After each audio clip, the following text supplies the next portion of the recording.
Or everybody here, Cola, would you lead us in prayer?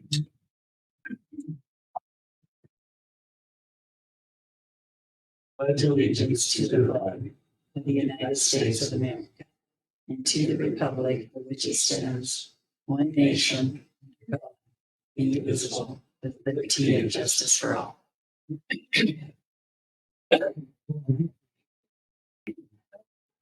Blue or black?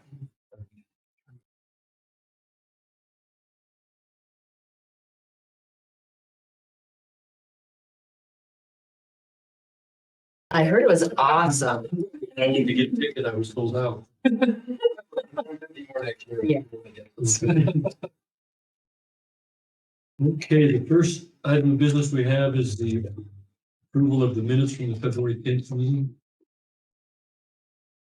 We haven't had a chance to get this moved.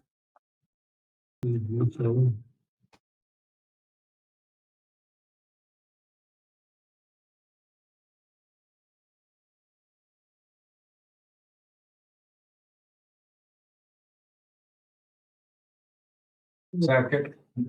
Been moved and seconded to approve the minutes as presented. Is there any discussion or questions? Those in favor, say aye. Aye. Those opposed? Mr. Hankins, would you introduce the visitors, please? Yes, there's not many of them tonight. But we have Mr. Igo, Mr. McCray, Casey Elliott, and Casey Peeler. Welcome, everyone. Next is the claims and accounts, maybe. So the right thing to Suzanne passed around on the first page, BMO MasterCard for $9,038.74. You'll see on there a pretty good variety of money spent from vocational. Those are CTE monies as well as some of our advanced opportunity grant money as well. And then, some transportation supplies. Training. On page 2, 19999 from Brown and Thompson Oil Company, $12,811.47. That's about $2.70 per gallon. It is down. It was down last month, but it is up a little this month. It's up about 20 cents a gallon this month. So continue to that. 20003 City of Dillon for $2,273.56. That's just water and sewer use for February. 20006 Deer Creek excavation for $3,052.50. That's hopefully the last of the snow removal in town. So yeah, it got a little bit crazy there. The 7th, 8th, and 9th, we had to bring it. Page 3, at the top, 20007 Dex Imaging for $3,133.92. That's our copier lease, overage charges, and contract-based charges. Suzanne and I were talking just a little bit about it. This is for 2 months, I believe, January and February. The overage charges are quarterly, so that's from October to January is what those overage charges are. And there is a little bit of wording that's new that we want to look into a little bit on the bill. It's pretty comparable to the past, but it just seems like it might be something that we need to look into in terms of that contract, and if there's just something that's better that's out there, because it just gets to be a lot. Obviously, copies and those different types of things are critical for what we need to do, but at the same time, it might be worth looking to see if there's some other options. So try to look into that a little bit. So. Moving down the page, 20011 General Distributing for $18,009.91. You'll see a big chunk of that is for welders and carts for $16,000. So that was the investment in the infrastructure from the MOU that we had with Western for them teaching the welding class, which they have been doing now for almost a month. Is that right? Yep. And so I think it's going pretty well, and communication has been good, and things seem to be Going really well. Another chunk that probably is for some curtains and things, which was paid for out of advanced. some advancing ag grant money. And so we have, The biggest chunk of that was last month we talked about. we've got nice blue welding curtains in there that keep me from getting arc flash and having migraines.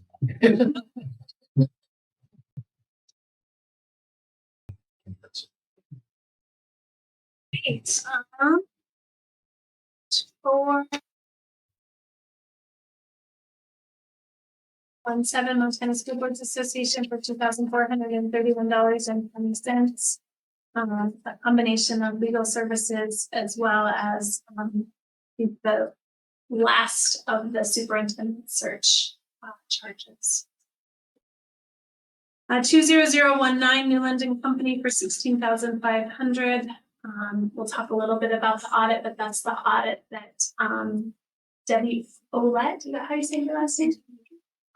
Says from New London Company, and she's a nice lady that does a good job. So,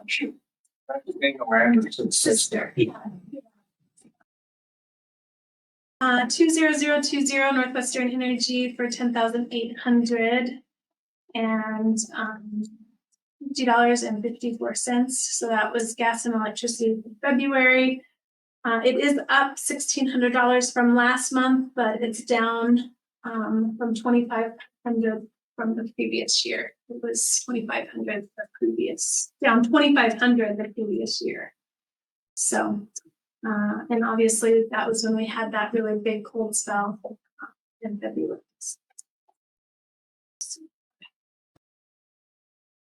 On page 5, at the top, 20022 Pillow Corporation for $3,274.93.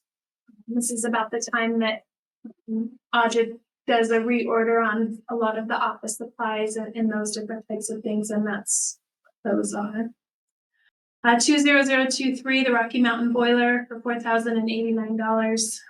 We have a problem with our boiler in the VW Lodge, and had to bring in Rocky Mountain Boilers to come in and to work on that. And Jack is going to talk a little bit about that possibly being, you know, a thing that we need to consider looking at, either for, you know, be able to say it better, he's coming tonight, retrofitting certain pieces to try to upgrade that, or looking at possibly replacing it with 4 of the smaller boilers like we have in the ASIT building. We thought would be good, and also feels like just the efficiency of it could definitely save some money down the road, but obviously it's a significant chunk to get into it. And so just as we're kind of making plans for some of those building projects, that might be one that we have at the top there.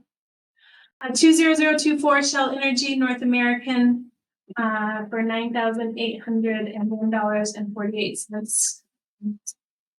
That is for both January and February. It came through in the email today when Suzanne was doing claims, so she was able to add February in there as well, which normally we're a month behind. So 20026 State of the Heart Therapy, $2,063.75, and that's for speech services for February. And then on the back page 6, 0031 Western States for $1,700. Various bus parts to replace and inject. So, and repair for injector. I'm guessing that's the fuel injector. Yeah. I mentioned that I don't know if everybody was here, but our band busted with the beer. We're at Edinburgh. And they were able to get it to Apex. Kirk just transferred buses and Sure. sure. We got home at like 7 a.m. Yeah. It was even more frustrating, the fact that we were only like 25 minutes out of town, we had to switch buses. Cause we hit the deer like 3 hours ago at that point. And Jean Bergeson is the bus driver and she's honestly like a superhero. She climbed out a window, the exit door. She climbed out underneath the exit window in case it works, it wasn't opening. I was like, and she's right. Katie said the kids were very impressed. Those were the claims that I highlighted. There's something in there that didn't note. I would make a motion to approve the expenses. They moved and seconded to approve the claims and accounts. Is there any discussion? If not, those in favor, say aye. Aye. Public comment and communication. I have 2 or 3 real quick ones. Wanted to congratulate Miss Curry and all of her drama students for the school play Oz. And our own Casey was the Cowardly Lion and she was phenomenal. Did a tremendous job, and as did all the kids. So it was a neat production that they put on. Also like to congratulate both the boys and girls basketball teams to win the divisional in Whitefish. I think that's the first time both teams have won it in the same 2012. year. 2012. Yeah, JT was a senior, Courtney was a sophomore, and we were over here in BW. Really? And we won it both those years. That was the infamous year. Which shows the, Oh, what And was the it? girls were Stevensville. Paige Rouse. Paige Rouse. Yeah. I So forgot the girls 2012. won it. I knew JT did it. They were like 5th in the conference. They beat Butte Central, who was 1st, and then they beat Stevensville, who was 2nd in the state. Is that the Sims girl? Yeah, Yeah, that's Yeah. what I thought. yeah. She ended up being their head girls coach for a while. She played for the Grizzlies. Wayne Grant. Yeah. Congratulations and good luck for everybody at state. So. The other thing I have kind of is a sad deal is Rick Danielson passed away. Rick again. He came here, I think in 1990 is looking back, he was girls basketball coach, AD, school counselor and special ed guy. And he won the state championship with the girls. His second year was the girls' first state championship. The next year, I think he won 4th in Whitefield. And then he stepped down and Kevin took over because he'd been the assistant. In Kevin's 3rd year, they won state with Sage Tash's mother, Jen. Yeah. Gordon was one of the stars, Mandy Carver. And then Kevin went back up to the college then to coach the girls. So then we convinced Danielson to take the girls again. And that year, that good group of girls got 2nd round. He beat us in the field house in Bozeman in a double overtime. And then we won 2nd the next year. And then Danielson stayed and helped Finney and Terry coach the boys. And I think he left in about 99 and went to Great Falls and got out of teaching for a while. And then Rob taught with him back at Sims, didn't you? When was that? 2000.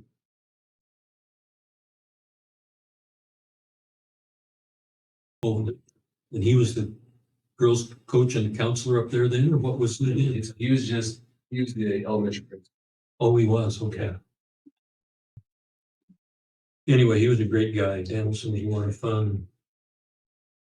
Pharmacy weapon. I think he was in Great Falls. Yes, years ago, that's my idea. It was great shape. Yeah, he was kind of in on the ground roots. He and Terry and Finney got the boys' programs going, and Kevin and Rick came in and got the girls going, and then Megan came and got the volleyball going. So the rest is history. Danielson was a lot of fun. There was some late nights at the Lions Den. I remember some of those.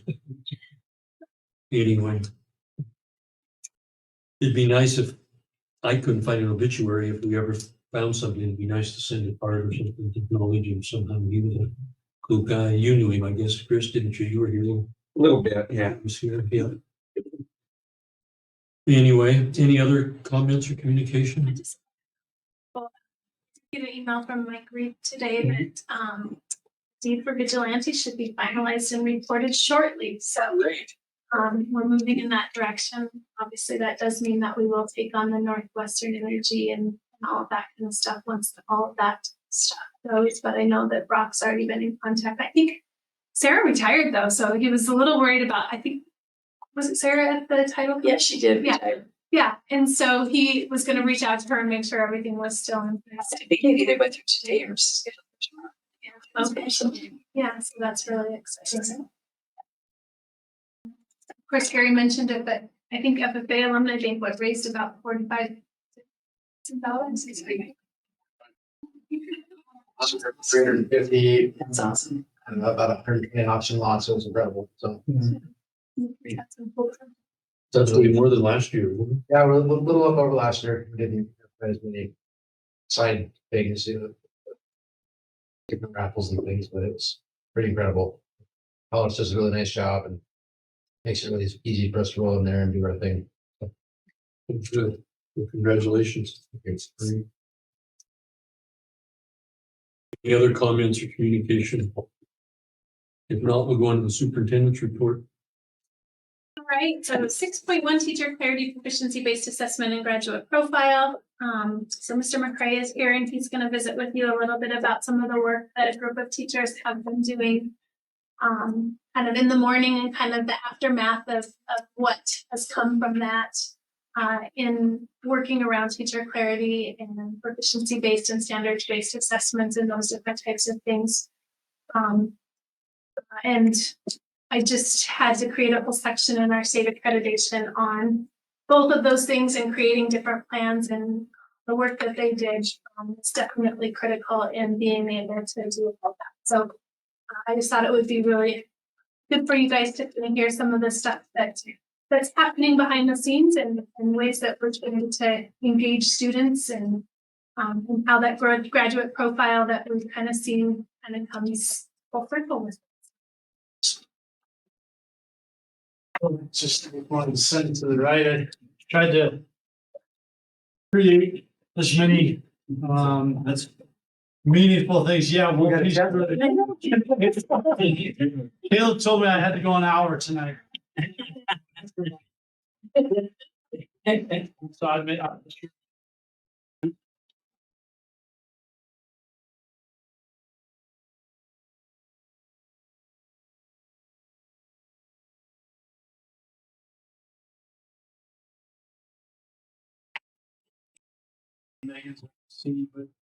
So these are kind of two separate topics. I'm going to do some separately and then kind of talk to you about the connections that they have.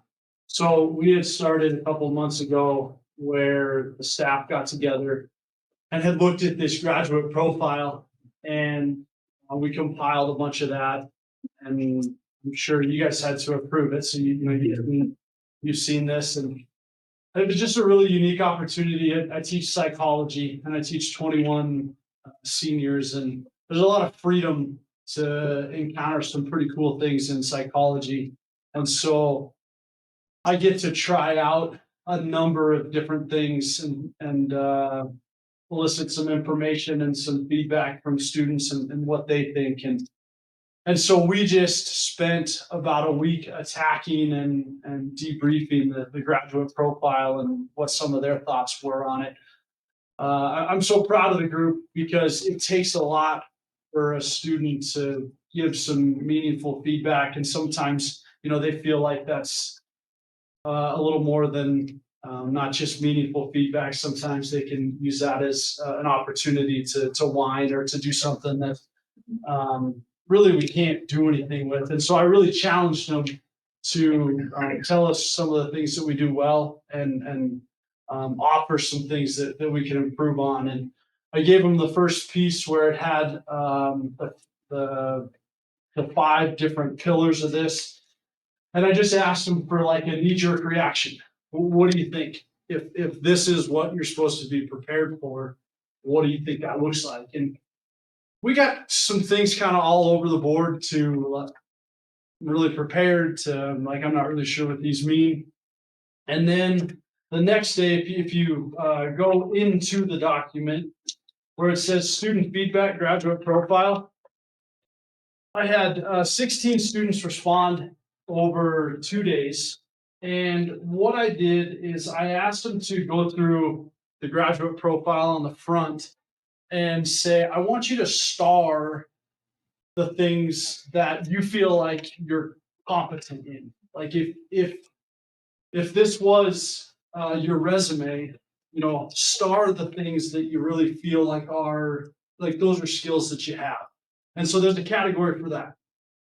And then I had them circle, and this was the prompt.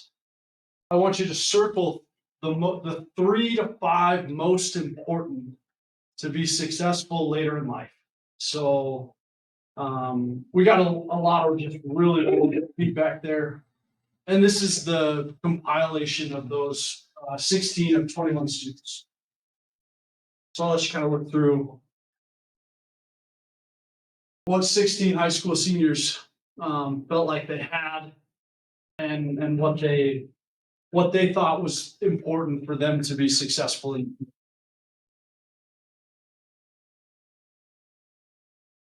And these were not small conversations. Like this was out over 2 days, a lot of different feedback.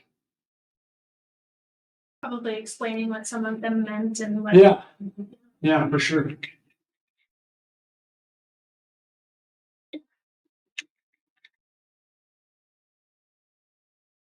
We also showed them community feedback and we showed them parent feedback. The one that they really enjoyed reading was in one of the feedbacks from the community. They said that they've never met a BCHS grad with any of these skills. They were very frustrated with that comment.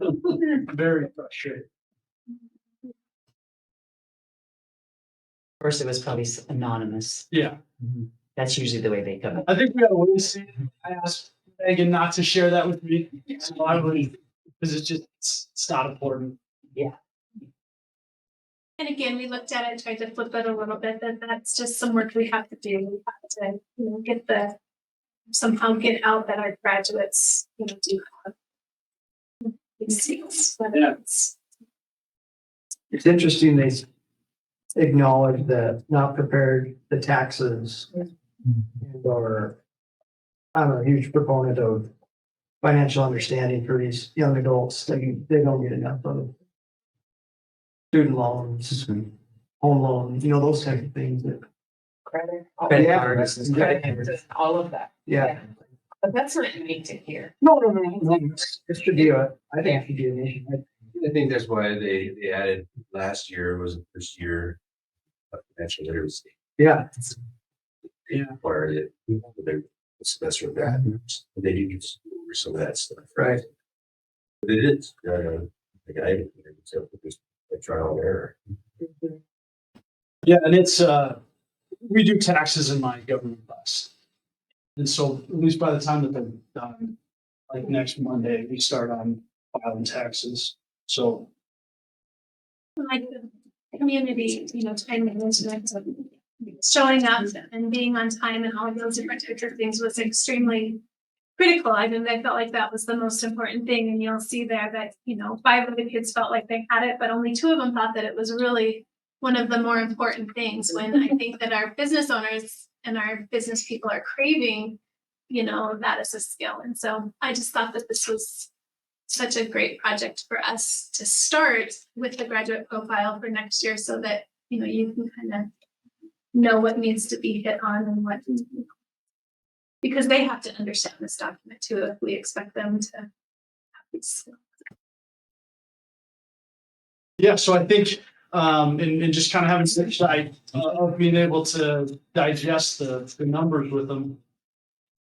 Well, I tried to tell them that, like, if this was my resume that's the front of this, like, if I could honestly tell you that I'm proficient in these, I don't know what job I would get, but we don't necessarily have to be proficient in all of these. There's things in here that I feel like I excel at. There's some things in here I feel like I suck at. And so I think that it's important for them to know that these are things that we're striving for, that we're striving towards. And they have some ownership in that. We provide a lot of the things that they're saying, but to actually like own the education, I think is a big part of it. For example, like one of the pieces of feedback that we got were, I'm disappointed that BCHS didn't give me enough opportunities to get out of my shell. Enough communication, and that's such an interesting comment because for me to take that at face value, I'd be like, well, that's your fault. Like we have all these opportunities just to involve yourself, but it's still a meaningful comment. How can we get them engaged? And then the back of that graduate profile, I asked Megan if you guys had seen the My Voice data yet, and this is just school perception according to students. And it's a lot of data. I know I'm throwing a lot at you. I apologize. This is weeks worth of work.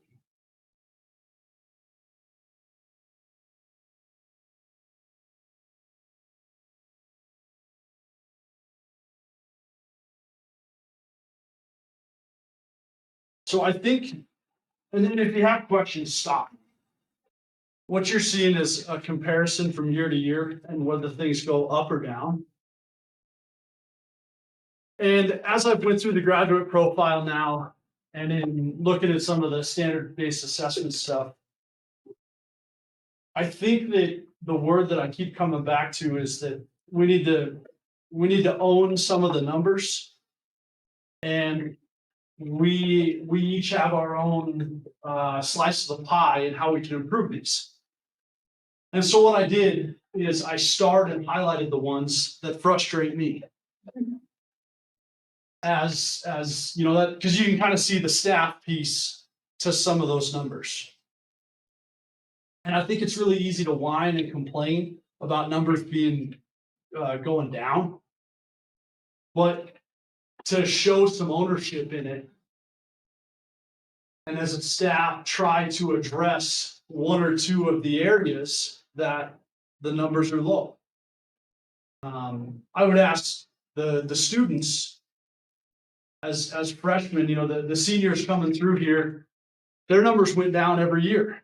And so I would ask them, what ownership do you play in every year the numbers going down? Like I think we get caught in this cycle of assigning blame.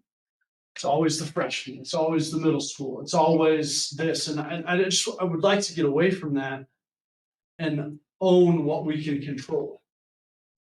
I feel like I can do things in my classroom to help those that I do for them, to help that number go up. You know, I would ask you as a board, and it's rhetorical, but you know, what numbers are there can you own that we can try to provide tangible things to. One of them, you know, maybe school is a welcoming and friendly place. What kind of things can we do to up our perception? And so this is the students sharing their voice on the graduate profile and the My Voice data.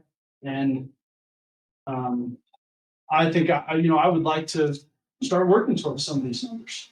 When I see 27, my classes help me understand what is happening in my everyday life. The number that I have there is 66%. Well, I teach seniors, and so that feels low because they're all headed out into the world. And so teaching things like taxes and how the government operates in my government class, and, you know, all the many things that come with that. I just think if we pick a couple of these and we strive toward them, I think that's really important. So that's what I got out of it, is that the graduate profile, like, it's great that we have empathy in there, and it's great that we have critical thinking skills. At some point, we have to apply the ownership of, hey, students, like this is an opportunity for you to critically think. Now it's your turn to go. Questions on any of that? I'm sorry, I only went through 3 pages. I promise I'll be fascinating.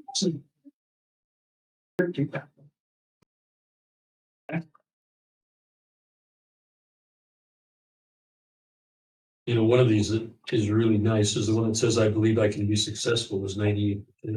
Yeah. Which is, For sure. that's pretty positive.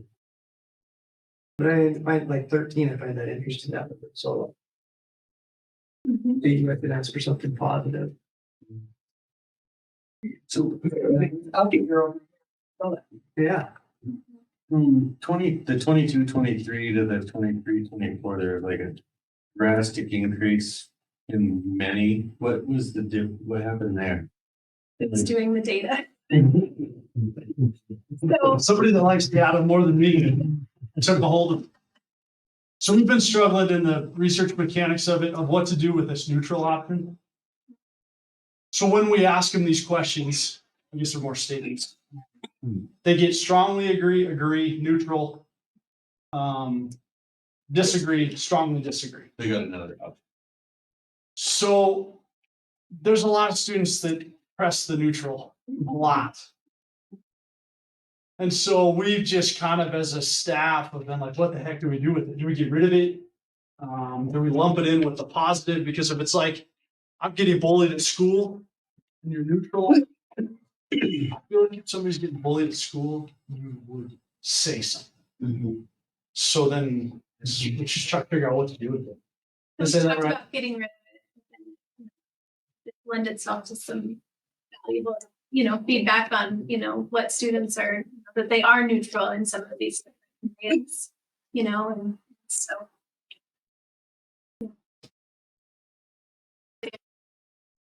And all of the, strongly agree, and neutral, and 0 to disagree, strongly disagree, just average that out. And so. And I'm just not sure how they did because that was before I was in there, how they calculated those numbers. And so I just went back and did this year and last year. So it was consistent so that we could kind of have a starting ground in the night. Because I'm not going to be here next year. I taught Zach how to do it. Kind of. But I think putting some of those numbers, again, I would just like to find ways that we can improve. The perception survey. Their perception is their reality too. And so we want to meet them where they are and try to find ways where we can improve some of these things. So, and we got numbers all the way back to like 2014. So yeah, it's a lot of years of data, but it gives us some things that we can work on, and it gives us some positives that we can share with staff. It's important. So I will transition to the page with the Bloom's taxonomy. Try not to take too much more of your time. So I just completed my master's in curriculum and instruction. And the class that I took was a standards-based assessment. It's gaining some traction in the legislature. State law is requiring it. So that would be a big shift. I got a buddy that teaches in Sheridan, Wyoming that does this. They report grades out in terms of measures of proficiency. And so I guess I would ask you really quickly, like a scale of 1 to 5, just on your hand. 1 being, I have no clue what standards-based assessments are. 5 being, I could develop a lesson and I got it. You just like show me where you're at. Heard of it? Okay. So What this is, and I'm sure we've all seen Bloom's taxonomy, is that we have different ways in which we learn, and it all starts at the bottom. You know, if you think of anything that you're good at, the things that you value, it starts with your vocab and your understanding. We just take it for granted because we know how to do it. But it's important to see that from a learning perspective, because a lot of times students are hitting us at the bottom of this. When we're teaching base concepts, they don't have those. And so our instruction should work in a way that we start with remembering, with things that we can, like vocab, like just basic facts. And then we move towards more critical thinking skills towards the end. It's not something that's new. That's not something that we do, that we haven't done in classes. Where I can tell you that this has made the biggest jump for me is I kind of took a look at some of my tests, and I have an example of one of my tests in there to kind of show you where I was at.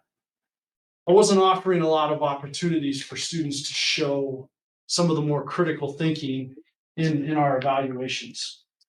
And so we measure proficiency based on state standards. And you guys, those are wildly different from discipline to discipline. I have 11, and they are so broad, I'm not sure if you would know what to tuck under them. Janet was in the group that we were working on here, and she had 87 that are very specific. And so we're hitting this thing from a lot of different angles. But the goal in students being proficient at the state standards, I have to use a national standard because the state of Montana doesn't do anything for psychology, is that we want to, proficiency is measured at a 3.0 level. So if you see on there, like analyze and apply, and a little bit of evaluate, we had some discrepancies in like where some of the stuff fit. But for a student to show proficiency, you see some of the verbs that attach to that. And I just put in their sweet spot of proficiency. Like that's what we should be working towards. And we meet students at different levels.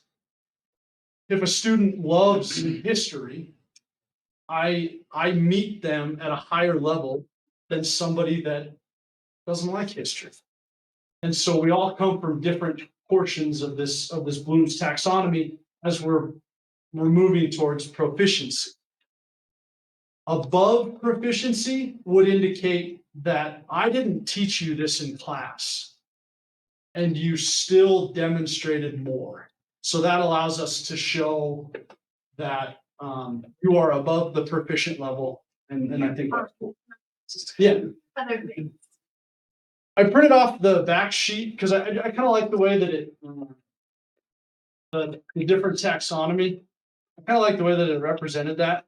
Because remembering is such a small part of the curriculum. If I think of, I guess just take the basketball examples, some of the vocab of basketball is like, how do you dribble a basketball? For our two teams going to state right now, they generally, when they play, don't have to think about how to dribble a basketball because that's foundational knowledge.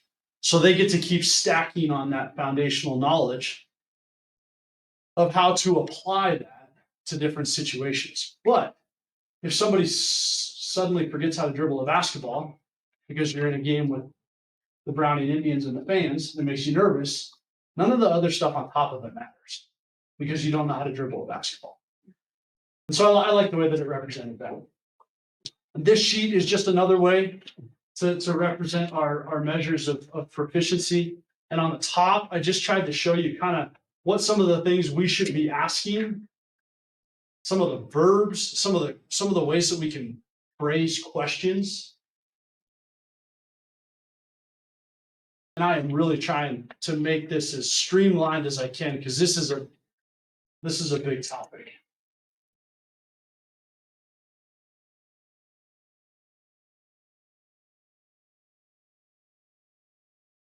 So then I was trying to think of like, how would I show you that this might be a little different than a traditional grading score? So I put one of my tests on there, and I won't ask you to take it, But this is a test, this was a test of 35 questions. I weighted everything with 2 points, so you would get a total of 70 points for the test. After going through the measures of proficiency, I went back and I looked at how I would have categorized what I'm asking them. And so this is the first page of my test. And to me, that's all vocab. That's your foundational knowledge. But I weighted it the same as anything on the test. If you flip over to the back, the only other part of my test were multiple choice. But I tried to be really transparent about where I went through and slotted these. So I guess after you see those numbers, and this test has a couple more pages, but I would say it's very similar to this. You could make the argument on my test that I'm measuring only what?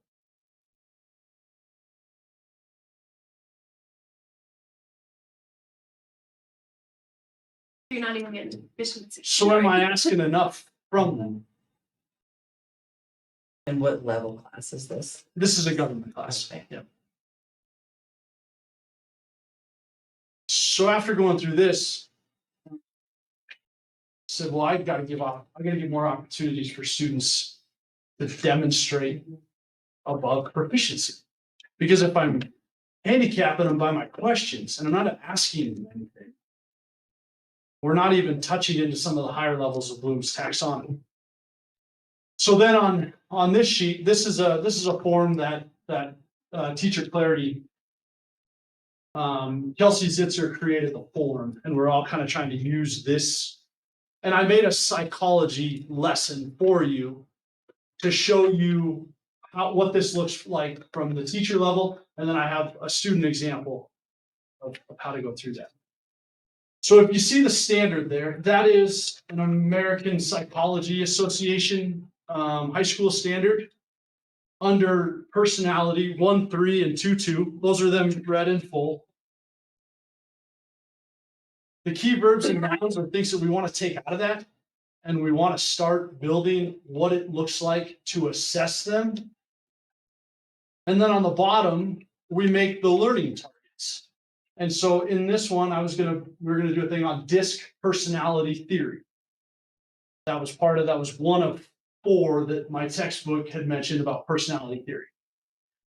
And so I created learning targets, and each of these was its own individual lesson of how we can start to reach a level of proficiency towards a national standard.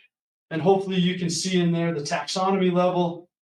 And then on the right side of that, student evidence, like how am I going to know as an instructor what that looks like? And so it's writing a little bit of that stuff out. On the back is the proficiency scale that I would give to the students. And so you start with this. You start with like, hey, if you want a 3, this is our standard, and this is what it looks like to be proficient. And sometimes that feels a little daunting to them because it's a lot of stuff that like, I don't even know what DISC is. And so then you just kind of have to start going through that. So then I took a student, I took their name off of everything. I apologize if it shows in there because the name's not important.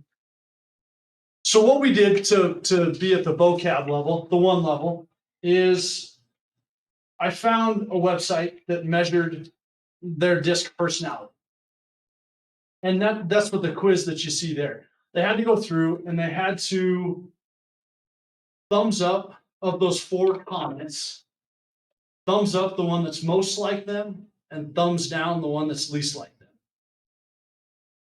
And through the process of 30 of those clumps, it spat back at them what personality DISC they are part of.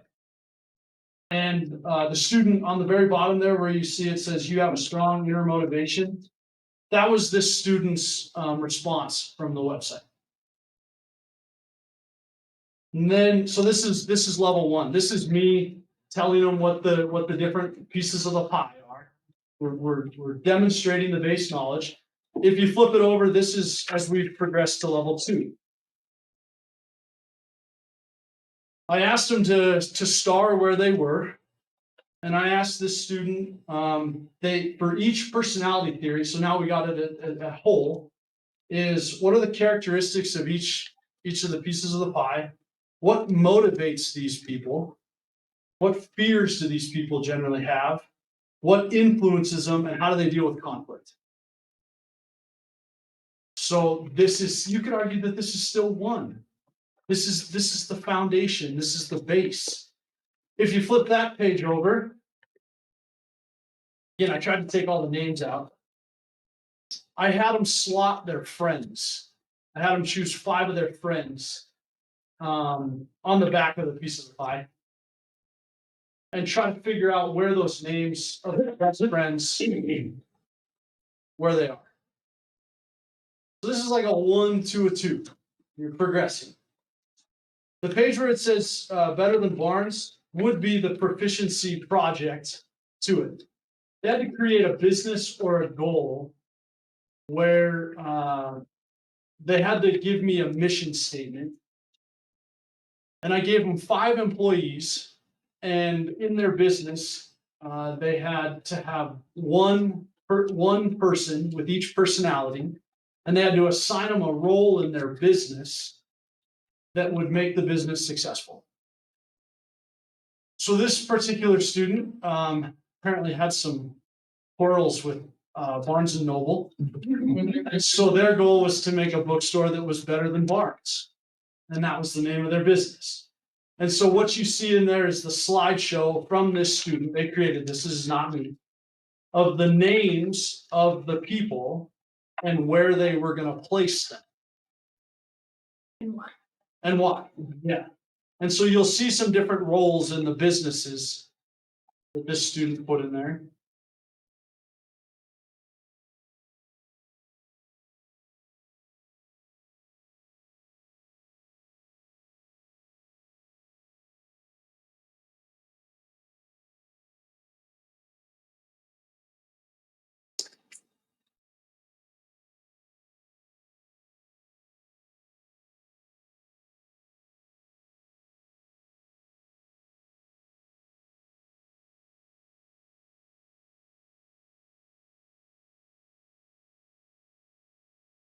This was the project. This is what they had to do to measure proficiency. At the very end, you'll see kind of a flyer.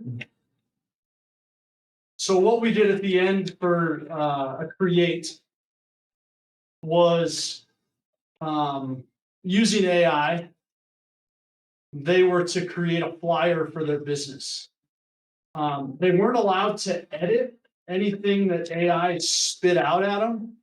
They were only allowed to use search terms. So they were, to figure out how to prompt AI. They had to type that into an AI poster generator, and it would spit that out. And if they didn't like what it looked like, they would adjust the prompts. And so that was the student's flyer.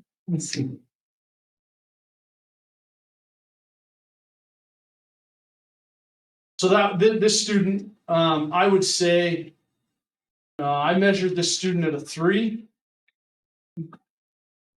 Thought the AI usage of this, maybe it had some limits, but to me that wasn't reflective of the work that had gone in before. I thought we could have been better with more prompts and search terms. So this student for this project got a 3 because they met proficiency,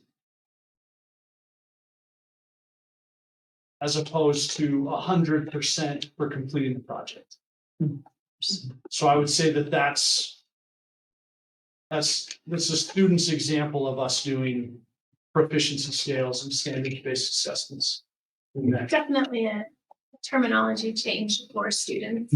One of the biggest challenges is associating that with grades and transition to, the post-secondary level. Of course, they aren't there yet. And of course, there are all kinds of different tools that are out there that allow that to happen. And again, one of the concerns is always, you know, for lack of a better term, you have students that are grave grabber students, right? And they just are going to do what they need to do to get to the A or whatever. And when you're really testing proficiency, they have to have a true understanding of, you know, what that standard is. And, you know, in that transitional process, you're going to see students that, you know, maybe in a traditional grading system would have been an A student, but maybe not necessarily an A student in that transition with, you know, with the proficiency.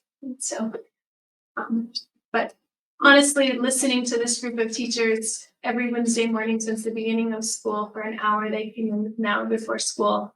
I know working through this process was just really special.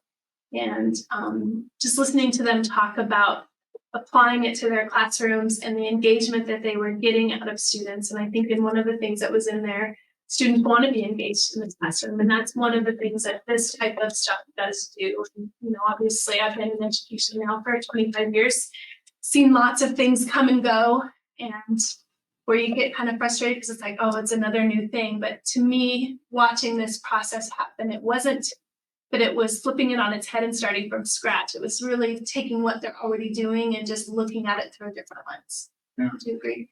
Yeah, and I would say the biggest impact that it had on me through the masters and then through going through this is to make sure that in every lesson, in every unit, we're giving students opportunities to demonstrate some of those higher level thinking. So to not just sit on the vocab, not just sit here, but throw in word problems, throw in opportunities for students to demonstrate critical thinking. I would say that it has completely not changed, but added to all of the stuff that I do. So at the end of everything, there's a 4.0 day. And not very many students are very successful at the 4.0 day, and some just take it and run. And so that's where it's impacted my classroom. It's easier to apply it to psychology because it's kind of risk-free. In government, you're a little more tied to a curriculum, and so I'll start getting that stuff in. But yeah. Any questions? Sorry to be long-winded. This is really good work. Yeah, very good. Where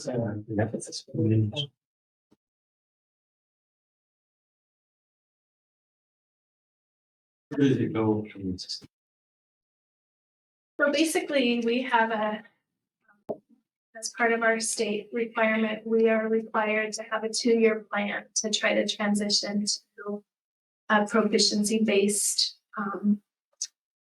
process, you know, and what that looks like in doing so. And so what I think is unique about this is we were able to kind of start with a small group of teachers. And actually this group of teachers, we had one staff development that we expanded it to the entire staff, and it felt like it was well received in terms of just starting to have that conversation. So it's just not kind of thrown at them. And that if we have kind of a small group of mentors or a small group of teachers that have kind of worked through the process that can make it relatable, it'll make it easier for that transition as we're trying to transition the rest of the students. And so I did have to, as part of it, create a 2-year assessment plan and a 2-year curriculum plan in terms of how to, and what that looks like. And a lot of it is just developing those proficiency scales. And, you know, some of the big thing is identifying those priority standards. I mean, obviously to teach to proficiency 87 standards in 180 days is not possible. I think somebody did the research and it was like, if you were to learn all of the standards to proficiency, it would take like 36 years or something like that of education to do that. And so trying to break down what those priority standards are, knowing that the other standards are important, but what are those priority standards that you are going to make sure those students are reaching proficiency? So, you know, trying to understand what those are, and then really taking a look at your assessments. Like Zach said, he had his assessment, and after going through this process, being able to identify that, oh, wait a minute, I really am only asking them to give me at a very low level. And again, I think we see a lot of our students that are our upper level learners that start to get bored and then they start to check out because they're not being challenged at that next level. And so this is an opportunity for more differentiation in the classroom. And like Zach said, meeting those students, where they're at and then trying to get them to see growth.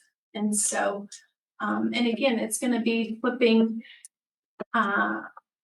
what grades look like and those different types of things in the classroom and just a lot of conversation. Like we have an English teacher that teaches seniors and Zach in the group that we did. And I can remember the first time that they both were doing that. I think Zach had done it in his classroom and then Ellie had done it in hers the week later. And the kids were like, oh my gosh, you've been talking to Mr. McCray? So they're already starting to hear some of that common terminology. And so it's just asking them to do more. And, what we find with kids is when you ask them to do more, they rise to the occasion. So, if you keep them here, this is where they'll stay. But if you continue to challenge them, you'll just continue to see them grow. And basically, through Teacher Clarity, it really is having those conversations with kids as to what it looks like to be proficient. They have to understand what that is. And what is being asked of them. And so we have to more clearly communicate those kinds of things with them. And part of that is through those assessments and how we assess them. Yeah, and then I would finish just because I kind of started with the ownership piece of it. Like when I look at that student's work, that was very reflective of a lot of the students working there. And so to me, that was a student that took ownership in what could have been a challenging task. It's a cool idea. And it wasn't just a cool idea, like they used content to build a business. Will they ever build a bookstore that's better than Barnes and Noble? I don't know. But if they apply that, hey, I want to run a business and here's how people operate, like that to me is ownership in the content. And so, yeah, I certainly think it has its challenges in transition, but asking students to critically think and engage, I have faith that they always want to meet our challenges. And so asking them to do more, like more oftentimes than not, they'll rise to the occasion. And it's just more engaging in their lessons where they're showing that level of So Megan, may I ask a question? So during this transition, through your transition, you've got students in process, in play, the students who are currently in this way. They need to understand, obviously, what this change is. It also seems like it would be really important for parents and families in the community to understand what this change is because they're calibrating to the expectations of today. And they're going to have students coming home that are talking about something very different. And they need to understand and be supportive of their student and of you. I think. So have you gues kind of thought about what that piece of it as a part of this 2-year transition? Probably that 2-year plan as we're making that full switch. But I could see where it would be just in what you're saying, starting out the year where, because again, we're not going to change our A, B, C, D, and F model immediately. We're going to try to take what we're doing with proficiency and apply it to that. But providing some kind of information early on in that would be important. Yeah. I think so too. I 100% agree. When my buddy did the transition, he teaches at Bighorn, Wyoming. And they're a really unique school. Their median household income in their district, it would be the size of a Class C school, but they play up a level. Their median income is like $170,000 a year. It's wild. Once they implemented it, they took their freshmen. They started with their freshmen and they were standards based. And then their freshmen came through and everybody Followed them then. Yeah. You didn't change from someone who was Yeah. a junior going to be a senior and all of a Right. sudden you up- and there's And then there's conversions back, what the 3s and the 4s look like, because what they didn't want to do is inhibit students applying for scholarships.